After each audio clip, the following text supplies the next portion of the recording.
the level of hysteria, the nuclear hysteria in the media, and this seriousness with which it's depicted, and this belief, they're starting to get this belief that our missiles are so good they couldn't actually be intercepted by Western systems. So we could, as you say, wipe out these countries. This is Here's How, Ireland's political, social and current affairs podcast, presented by William Campbell. Thank you for downloading episode 134 for the 5th of May 2022. Sharon Keoghan is an independent member of Seanad Éireann. She's one of those independent politicians who discovered her deeply held belief in independent politics just after she discovered that she had failed to get a nomination to run as a Fianna Fáil candidate, despite being on that party's national executive. She's made a career of gaining publicity off the back of baiting public outrage with ludicrous statements targeting vulnerable members of society, such as when she said that disabled children should be microchipped. She's cute enough to couch her trolling in terms of concern while dog whistling to the lowest instincts in society. She hit the news again recently when she was criticised for saying to witnesses before the Joint Committee on International Surrogacy, a married gay couple who had adopted a child via surrogacy, she said to them that surrogacy was harmful, exploitative and unethical, and not in the best interests of the child. She went on, "I don't believe it is everyone's right to have a child. It's a privilege to give birth." The committee's chair, Sinn Féin's Kathleen Funchion, suspended the meeting after Senator Lynn Ruane complained that a personal attack on witnesses was not appropriate and asked for an apology, which Keoghan refused. Keoghan later resigned from the Joint Oireachtas Committee on Children, Equality, Disability, Integration and Youth in an email with the subject line, "Unsafe Working Environment/Resignation." She wrote, "I no longer feel safe or protected as a member of the committee and have made this difficult decision as a result of that." I don't want to talk about surrogacy here. I more want to talk about Keoghan's excuse, particularly this guff about being safe or protected as a member of the committee. She's clearly trying to draw a link between perfectly valid criticism of her and her not being safe. And let's be clear here, Senator Keoghan is not behind the door when it comes to dishing it out. The incident started when she made a personalised attack not on a political opponent, but on witnesses who came to a private committee meeting to tell their personal story. A political opponent criticised her for doing that, and she resigned in a huff, saying that she wasn't safe because of that criticism. Leinster House is not exactly the place you go to if you want to avoid hearing nonsense on stilts, but even by those standards, the notion that she might be in physical danger in literally the most secure building in the country is really a special kind of stupid. Except she didn't quite say that. She left herself a little escape hatch. She said that she didn't feel safe, leaving open the possibility that she was actually safe, but that just she was wrong about her feelings. This is a cheap and nasty trick. It's an attempt at a smear from someone who doesn't have the guts to stand over what they're saying, so they couch it in unfalsifiable terms of what they feel. This trick is actually well known. It's even taught in that type of how to get your own way in business tactic books. People are advised not to say, "I will work better if I can work from home," but instead say, "I feel I will work better if I can work from home," because nobody can really argue with you that you don't feel that way. That said, Keoghan is a conservative, and liberal and left-wing commentators delighted in ridiculing her nonsense. But there is no question that her rhetoric, this line in particular, "such and such makes me feel unsafe," that's lifted straight from a strain of left-wing liberal discourse, and it's particularly associated with trans rights activists. It doesn't matter who's using it, the tactic is the same. It comes from someone who knows they're losing an argument, so they want to shut down the discussion. They're not satisfied with just not participating, not playing the game when they know they're not going to win. They also demand that nobody else participates in the discussion either. They don't just want to not show up to the debate. They demand that everybody validate their decision by them not showing up too. And if they can find something that looks like an authority, they'll run off there demanding that this ban on debate be enforced. That's exactly what Keoghan did when she sent her self-regarding, attention-seeking poor me email, copying all the members of the committee, of course, to make sure that it got into the press, claiming that she wasn't actually storming off in a strop, but that she was too threatened to take part. It would have been close to being defamatory if it wasn't too stupid for anyone to take seriously. But the clear intention was to delegitimize the discussions of the Joint Committee. That's also exactly the intention when, as happened recently, a philosophy professor at Sussex University, Kathleen Stock, was forced out of her job because a certain cohort of trans rights activists objected to her expressing her views on the topic.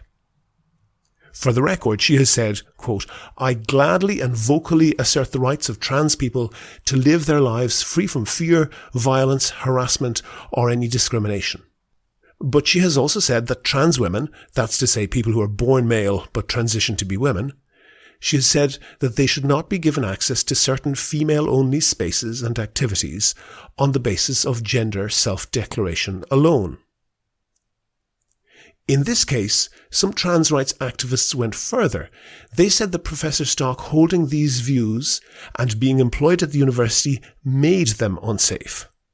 Not made them feel unsafe, made them unsafe. They literally said that. People who didn't have the courage to put their names to their views put up anonymous posters around the university saying, quote, "Kathleen Stock makes trans students unsafe," and others to the same effect. I want to be clear here that I'm by no means attributing these views or tactics to all trans people, or even a majority of them, and there's no evidence that any more than a handful of the trans rights activists are themselves trans. I'm not going to get into the actual trans issue here, that's for a different time. I'm interested in debating tactics. As I understand it, the chain of logic is something like this. Number one, trans people have significantly elevated risks of self-harm and death by suicide. That bit's true. There's well-established data. Number two, victimization, bullying, violence, family rejection, and discrimination are all risk factors for suicide and self-harm. Cause is a tricky word here, but in common parlance, that's true too. There's solid research that rejection causes suicide among trans people. And number three, the views and expressions of people like Kathleen Stock and J.K. Rowling and some others constitute rejection. Therefore, it is objectively harming trans people and likely to cost their lives. That last bit, not so much. The problem there is the jump from the type of rejection that is associated with higher suicide levels and the type of what some trans rights advocates call rejection from Kathleen Stock and others. It's important to note that the type of rejection that was studied and found to be associated with higher suicide rates is the likes of being disowned, rejected, and possibly violently attacked by your own family, possibly as a teenager, violent street attacks, discrimination up to, for example, complete exclusion from society and employment, and the poverty that brings, violence associated with prostitution, and so on. You don't really need to be an expert to understand that someone who has suffered a lifetime of that will be at an elevated risk of suicide. There are a variety of voices around trans issues, but as far as I can find, there isn't any research that suggests that simply disagreeing with someone on some of those issues would drive them to suicide or expose them to any other risk for that matter. Remember what Kathleen Stock said was, "I gladly and vocally assert the rights of trans people to live their lives free from fear, violence, harassment, or any discrimination." But as I understand it, she thinks that female-only spaces like girls' changing rooms and women's prisons, should be for biological women only. I note that another issue that trans rights activists raise is that trans people shouldn't be invalidated or have to debate their own existence. I'm with them on this principle.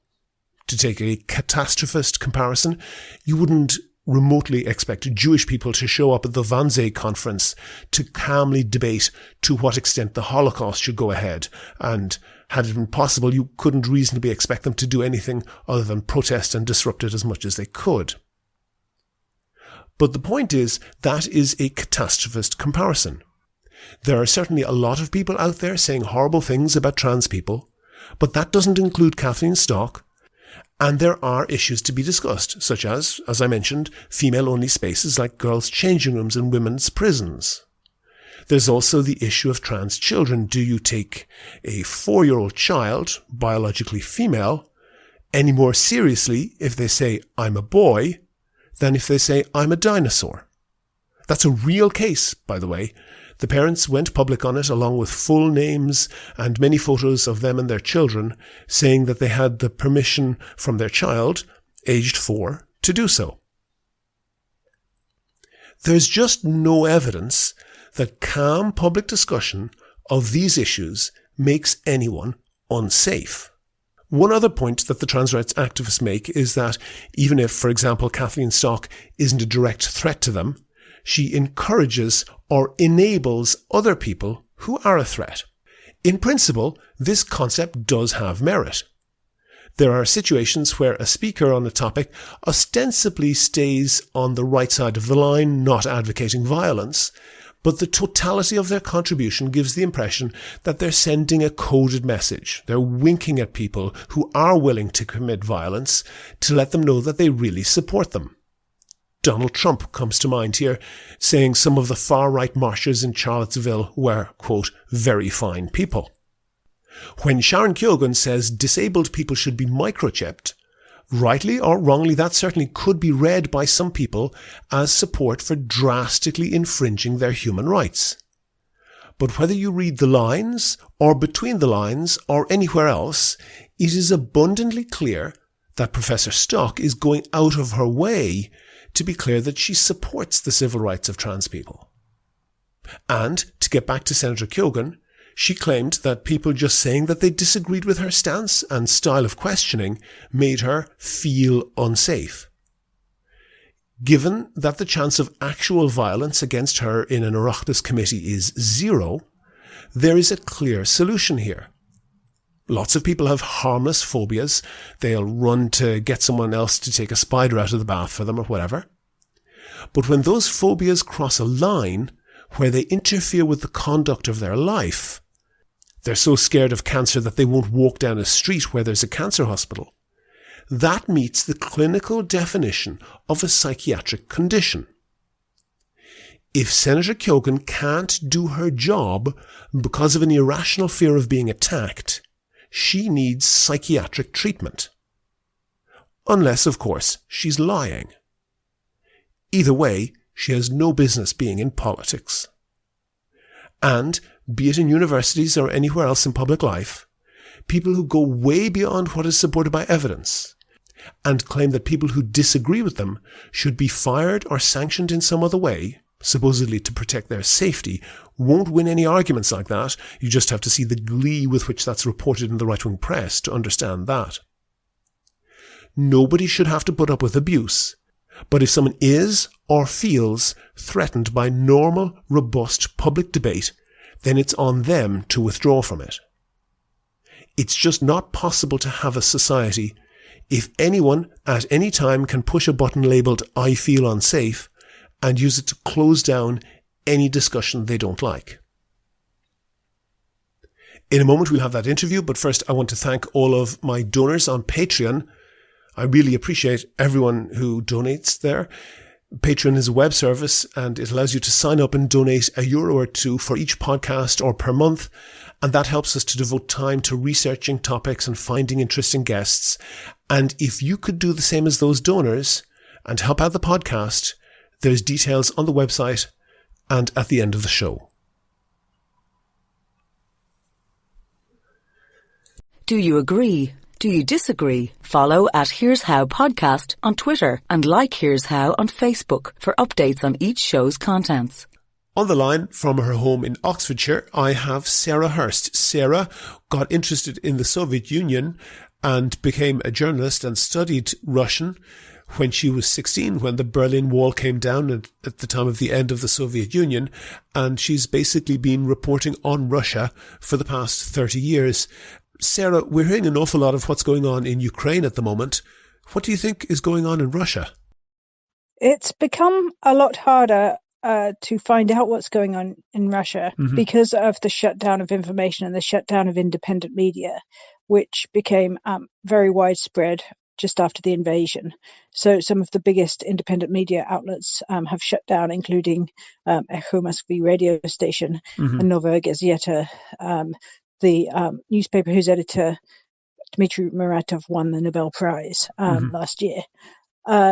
It's become increasingly difficult. I, with a Twitter account called Ex-Soviet News, follow many, many sources in Russia, hundreds of sources. And one that was particularly useful was the different offices that Alexei Navalny used to have. The opposition leader used to have offices all around the country, and the opposition activists there in all different parts of the country would make videos of protests and what was going on there. We've lost that as well because those have been shut down. So what is going on, you're asking? Yes. Well, you do. On the one hand, you see the awful propaganda coming from the state TV and the talk about open talk about should we just fire nuclear weapons at countries in Europe and at the United States, and gloating about this, about their nuclear weapons and about destroying Ukraine. And you see people participating in very bizarre acts supporting the war. Standing in Z formations, the invasion symbol, or V formations, or lying on the floor, children lying on the floor in Z or V formations, or people chanting. They've had this even in like primary schools, of children lining up in the Z formation. Yes, exactly. Yeah, it's quite dystopian, very dystopian. Very 1984. The V and the Z symbol that just came out with the invasion. Quite surprising and odd because they're not even Russian letters, but at the same time they're extremely sinister, and the Z's been nicknamed the swastika, and they certainly sort of seem to represent the mood. On the other hand, you see incredible acts of courage. For example, just the other day, a man has thrown a Molotov cocktail at a police van in Moscow, and he's now facing potential life in prison for attempted murder. But there have also been videos of police cars set on fire. So there seem to be some acts of resistance, and there have been lots of peaceful ones as well. People standing with signs against the war and being arrested. So you see some interesting resistance as well. And clearly that's resistance. What I'm wondering is whether you have a feel for how that relates to the opinion of the broad mass of people. Yes, I think it's still very much the minority that are very strongly against the war and supporting Ukraine, and who are wanting to find truthful sources of information, going out of their way to find them, because it is still possible to go on the internet. You can use a VPN and you can find out what's happening in the world if you want to. But I'm afraid the majority won't make the effort, and honestly would prefer to believe that their cause is just, as they say. That's one of the phrases in Russia. Our cause is just. And we are fighting Nazism. This is what, as you know, they say. So I think the majority probably would say that. And there's a phrase which translates into English is, we can do it again. Give me the background to that, and why is that being used? Well, that comes out a lot around May 9th, the Victory Day big parade in Moscow and celebrations all around the country, because Putin has very much always glorified the victory in World War II. And that phrase, we can do it again, it means we could defeat the enemy again. We could defeat the Nazis again. I think we get this feeling in other countries such as the UK, where we try to glorify World War II and the Blitz spirit and try to evoke that again, because it's seen as our greatest moments. And we would like to think that we would relive that and that we would be as courageous if that happened to us. And now, in a very, very bizarre turn of events, Russians have convinced themselves that they are the good side in World War II. Yeah. There's one thing that has caused a stir in Ireland just in recent days, which is a graphic that was put on this Rasia Din news show, which is kind of basically the equivalent of the 6 o'clock news. It's a major TV news program that pretty much every household would have switched on. It had a graphic of Ireland being, along with the UK, being destroyed by nuclear bombs and boasting that they could deliver a missile within 200 seconds from launch to destroying essentially the whole of the British Isles. I'm wondering what your feel is for how that's consumed. Is that something that's just laughed off? Because what I think of is people who deal with victims of domestic violence. When some abusive partner says, for example, he's going to kill you or whatever, the phrase is, believe him. Like, don't just disregard that type of information when somebody says something like that threateningly. Should we take those threats seriously? Yes, I think we should, up to a point. On the one hand, of course, Putin is using the nuclear card very strongly to deter NATO from a full-scale intervention, sending troops, and so is threatening nuclear war. Of course, he's going to do that, because otherwise, if NATO came in and there was a conventional war, then Russia would, of course, be completely crushed. So he has to try to stop that. On the other hand, the level of hysteria, the nuclear hysteria in the media, and this seriousness with which it's depicted, and this belief, they're starting to get this belief that our missiles are so good they couldn't actually be intercepted by Western systems. Mm-hmm. So we could, as you say, wipe out these countries before they would even have a chance to retaliate, and we would survive if they convinced themselves that they could survive. Then that's very frightening. I think it is extremely frightening. They certainly don't joke about it. Russians aren't joking about state TV. They weren't joking about saying that Ukrainians are Nazis or saying they want to wipe out Ukraine. Yeah. We all debated whether there would be a full-scale invasion. Lots of people said, no, this is just bluff. Everyone thought, to some extent, perhaps it is just bluff. Perhaps it's a strategy for bringing Biden to the negotiating table. But it happened, and I was surprised. Everyone was surprised at the scale of it, and that he actually went through with it. So yes, I agree with you. We should take it seriously when people continuously talk about nuclear war and their fantasies about destroying us with nuclear weapons. It is pretty serious. So the point is that Putin is irrational, very dangerous, and this is more than a case of something like the Cuban Missile Crisis, where Khrushchev and Kennedy seemed to be a little more in touch with, a little more grounded, and that they were ready to back off at the last minute. Yeah, you've actually mentioned a couple of things that I've touched on before in this podcast. In particular, the difference between, let's say, Chamberlain going to meet Hitler and sacrificing Czechoslovakia, and the Cuban Missile Crisis. So in one case, the Cuban Missile Crisis, statecraft essentially avoided a war. But in the case of Chamberlain going to meet Hitler, that essentially perhaps slightly delayed the war, put off the evil day, but it essentially emboldened Hitler to take the next step. And if you're saying that Putin is irrational, first of all, that sounds very dangerous. You know more about that than I do, I would think. But in that nexus between Chamberlain giving away Czechoslovakia and Kennedy, Khrushchev arguing over Cuba and the missiles there, do you think that's a false dichotomy, or do you think that that's a good way to view that, and which are we closer to? Well, we have stopped mainly our appeasement, which we had been doing for about 8 years, really. Mm-hmm.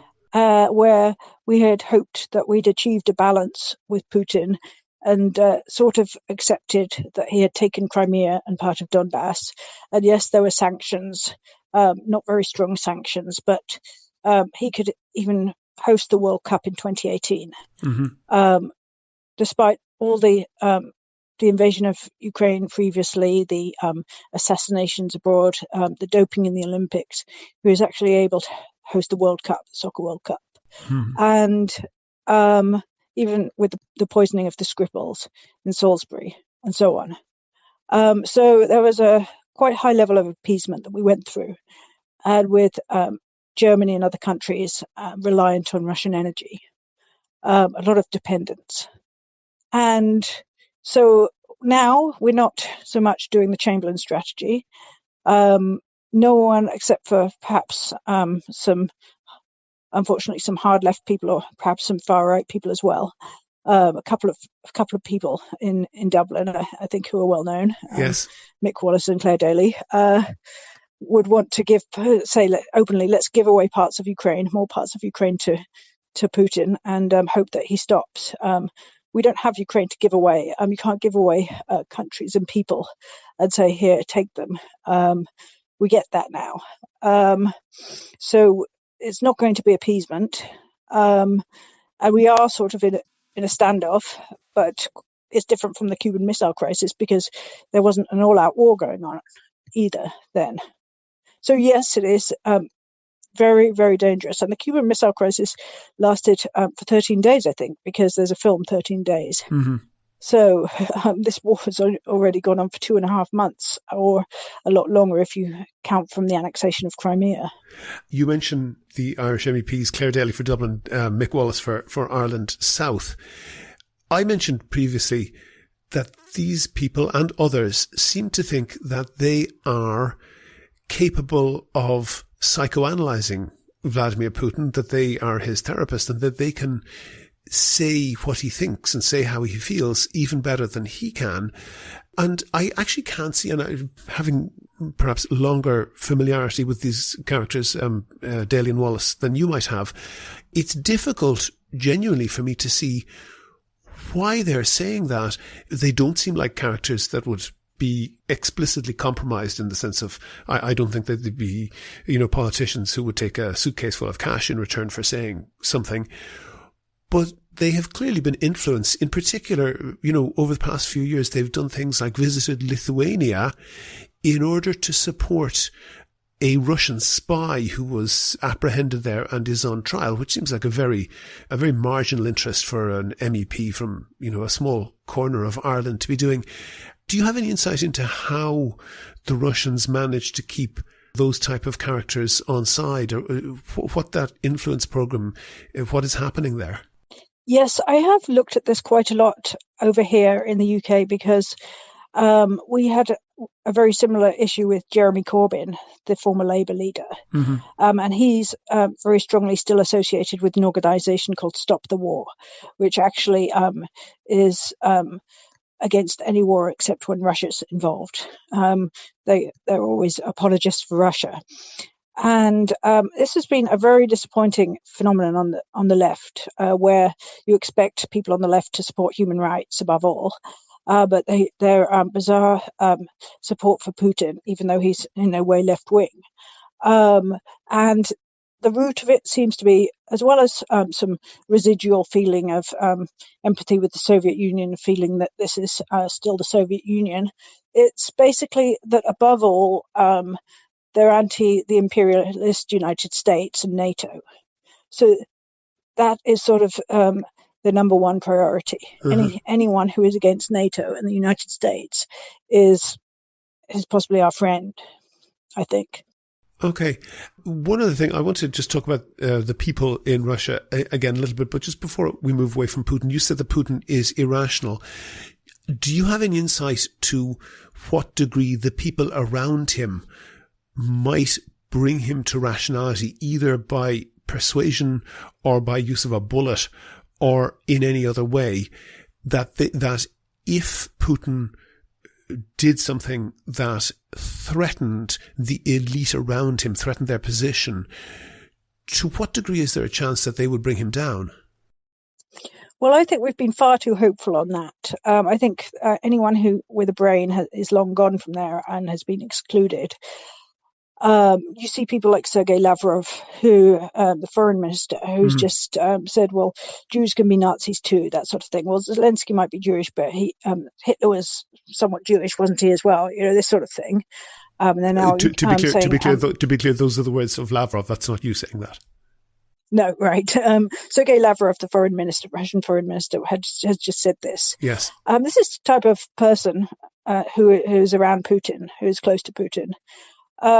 We tend to rely on some mystery oligarchs who are going to organize a coup, or perhaps the military or the security services. And there are lots of rumors swirling around about it. I think it's just rumor.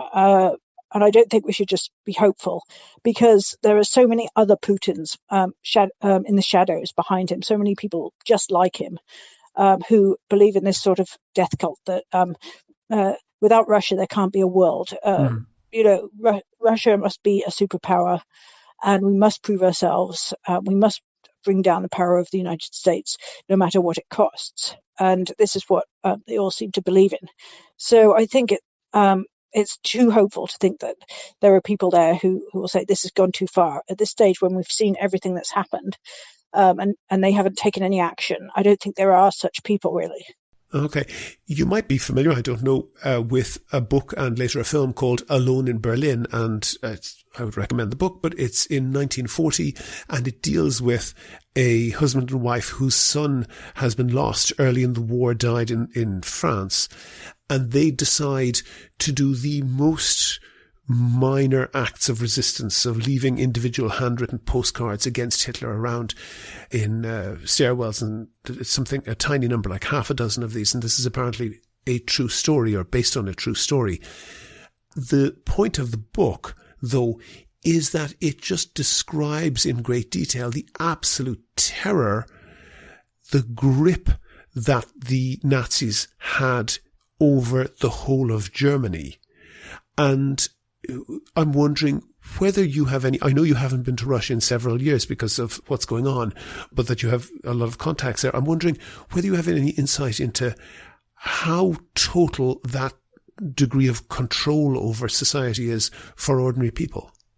I don't think it is such a total degree of control as in Nazi Germany, as I've said, because people can, access the internet. And up until the invasion, there were independent media outlets that they could read, and there were independent journalists. They were under a lot of pressure, but they were active. I think it's very different. I think it's more a kind of apathy, where people accept things, but the penalty for going against the regime has not been so severe necessarily. Some of the people who were high-profile protesters got a couple of years in prison, maybe 5 years in prison max, until recently, until they, after the invasion, made laws which allowed for up to 15 years in prison for spreading so-called lies about the armed forces and so on. So you could certainly do things, and people did things and were critical. So it's nothing like Nazi Germany, I would say. Until recently, there was an active independent TV station called TV Rain, Dorscht, and they were reporting on real life in Russia as well. It's not totalitarian. It can't be in many ways. Most countries have the internet. It's only sort of really North Korea that's been able to shut everything out at the expense of the whole economy.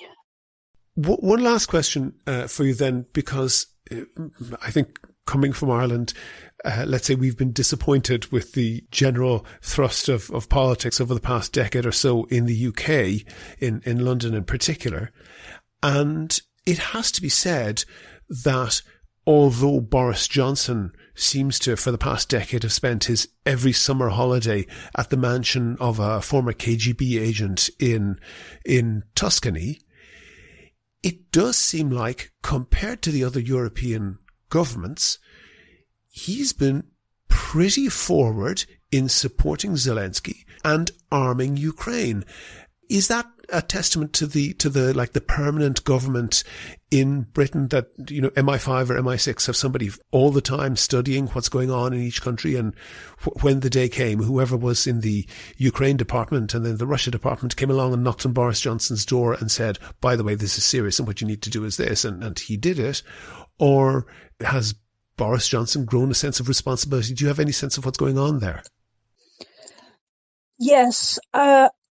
Although this hasn't been popular with a lot of people, me saying this, I do agree with you that Boris Johnson has been very good on arming Ukraine, and that, in fact, the Conservative Party has been good pretty much all along.